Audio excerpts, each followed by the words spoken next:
Patay po ang isang binatilong 13 anyos matapos mabundol sa EDSA busway. Sabi ng kaibigan ng biktima, saglit na huminto ang nakasagasang bus pero tumakas din kalaunan.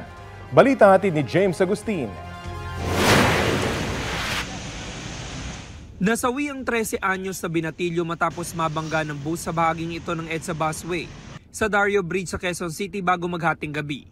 Kasama noon ng binatilyo ang dalawa niyang kaibigan. Tumawid daw sila sa northbound lane ng EDSA papuntang busway. Kuha po sana kami ng kahit panggatong. Hindi pa kami nakakuha, bigla na siya ng bus. Sabay uminto yung bus, tumingin lang yung konduktor. Sabay inahabol ko yung bus. Sabay paghabol ko, hindi ko na siya nahabol. Labis na ikinagulat ng lola ng binatilyo ang pangyayari.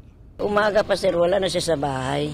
Kasi nagtitinda kasi ako sir ng mga kakanin sa Muñoz. Pagdating ko rin, wala pa rin siya sa bahay. Ang ikinasasama raw ng loob niya, tumakas pang nakabanggang bus driver. May mga anak din naman sila, may mga apo naman po sila. Ba't ganun tinakbuhan pa nila? Ba't di naman nila po sir? Kahit naman lang dinampot lang naman nila yung bata sir. Sana lumitaw naman po siya, ipakita naman po siya. Iniimbestigahan na ng QCPD Traffic Sector 6 ang insidente.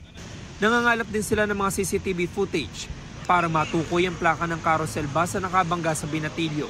James Agustin, nagbabalita para sa GMA Integrated News.